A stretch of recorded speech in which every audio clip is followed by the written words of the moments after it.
Hi yours welcome to our channel. ప్రస్తుతం మనతో పాటు భరద్వాజ్ గారు సీనియర్ జర్నలిస్ట్ ఉన్నారు. వారితో ఒకసారి మాట్లాడదాం. సార్ నమస్కారం సార్. నమస్తే అండి. సార్ ప్రముఖ బాలీవుడ్ నటుడు అండ్ దేవరాజ్ సినిమాలో విలన్ గా కూడా యాక్ట్ చేశాడు సైఫ్ అలీ ఖాన్ పైన నిన్న దాడి జరగడం మనం చూసాం సార్. సో 6 కత్తిపోట్లు కూడా పొడిచారు.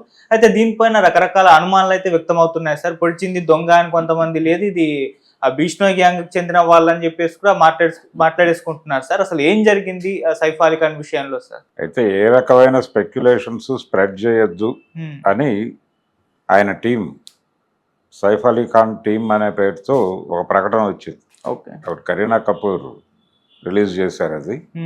అయితే ఇది జరిగిన ఇన్సిడెంట్ చూస్తే అంటే మొదట వచ్చిన డౌట్ ఏంటంటే ఎవరో వచ్చి అలా పొడుస్తారు, అంత ఈవెన్ ఆ మాత్రం సెక్యూరిటీ ఉండదా అక్కడ అనేది వినిపించిన మాట. తర్వాత పోలీసు వాళ్ళ డౌట్ ఏంటంటే వాళ్ళు సీసీటీవీ ఫుటేజ్ ఇవన్నీ చూసి మొత్తానికి అతను ఏదో ఇంటర్నల్ వ్యవహారం లాగానే ఉంది, లోపల వ్యక్తే, లోపల రెగ్యులర్గా తిరిగే వ్యక్తే చేసుండొచ్చు ఇది అనేది ఒక డౌట్ ఎక్స్ప్రెస్ చేశారు వాళ్ళు. ఓకే, కాబట్టి అది అంతర్గత వ్యవహారం అని అన్నారు. కానీ ఫైనల్గా ఇప్పుడు కంక్లూడ్ చేస్తూ ఒక పిక్చర్ ఇచ్చే ప్రయత్నం చేస్తున్నారు ప్రపంచానికి. ఆ ఫైనల్ పిక్చర్ ఏంటంటే ఇతను దొంగే అని నిర్ధారించారు.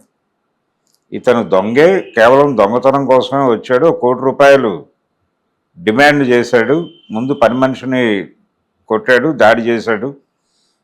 దాడి చేస్తున్నటువంటి సమయంలో సైఫ్ అడ్డుకునే ప్రయత్నం చేశాడు.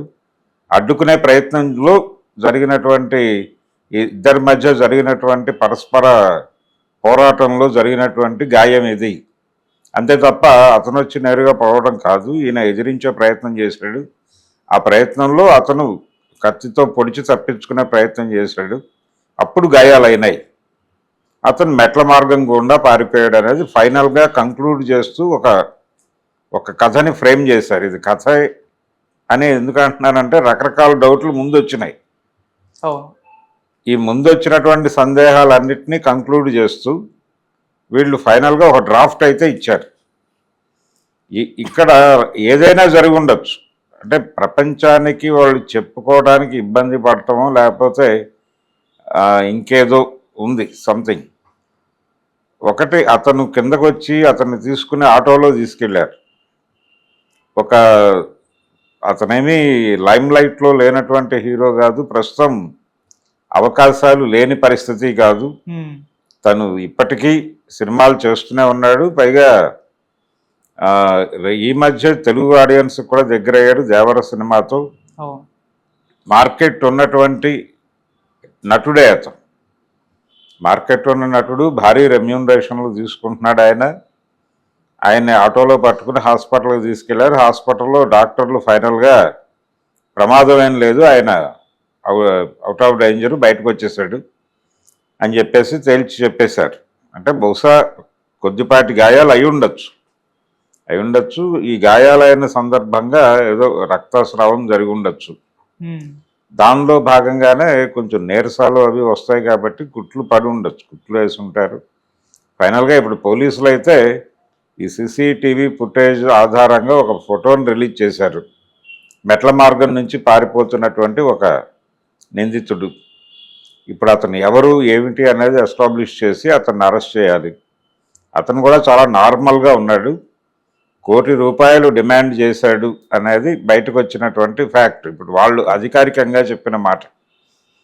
ఇంకేదైనా జరిగిందా? మొదట ఇమ్మీడియట్గా పోలీసులు అయితే అది లోపల వాళ్ళే చేశారు, బయట నుంచి ఎవరో వెళ్ళినట్టుగా మాకు ఎక్కడ అనిపించలేదు సీసీటీవీ ఫుటేజీలు పరిశీలించగా అని చెప్పారు. మరి మొదట ఇది ఎందుకు నిర్ధారించలేదు అనేది ఒక డౌట్. ఈ టైంలోనే వాళ్ళ టీం ఇచ్చిన ప్రకటన, ఆ ప్రకటన ఏంటంటే ఏ రకమైన స్పెక్యులేషన్స్ స్ప్రెడ్ చేయొద్దు అని. ఏ రకమైన స్పెక్యులేషన్స్ అంటే ఇప్పుడు మీరు ఇందాక చెప్పినటువంటి విష్ణు టీం దాడి చేసింది, అదేదో హిందుత్వ టీం ఏదో దాడి చేసింది అనే ప్రచారాలు, అలాగే ఇంకేదో కారణం ఉంది, లోపల ఏదో ఘర్షణలు ఉన్నాయి, అలాగే ఫ్యామిలీ డిస్ప్యూట్స్ ఉన్నాయి, ఆయనకి రెండు సంసారాలు కాబట్టి అక్కడేదో ఫ్యామిలీ డిస్ప్యూట్ ఉంది, ఇలాంటి రకరకాల స్పెక్యులేషన్స్ స్ప్రెడ్ చేయడానికి అవకాశం ఉంది. కాబట్టి ఈ స్పెక్యులేషన్స్ లోపలికి వెళ్ళి లేనిపోని ఇబ్బందులు కలిగించొద్దు.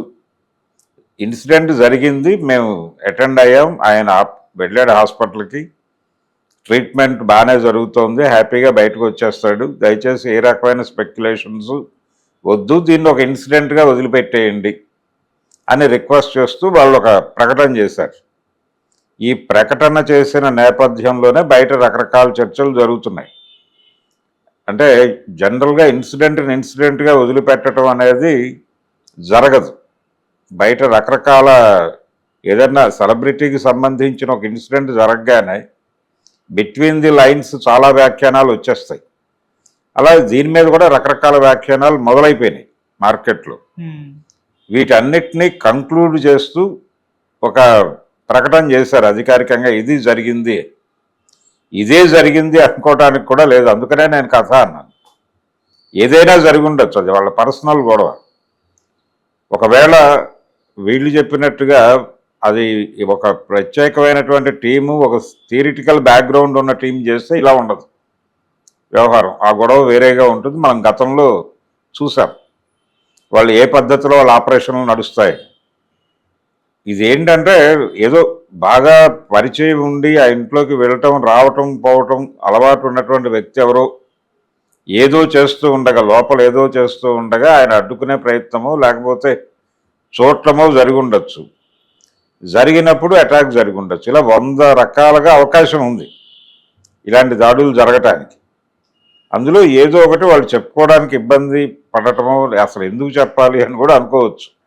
ఎందుకు చెప్పాలి ప్రపంచానికి, అది పోలీసులు చెప్తారు.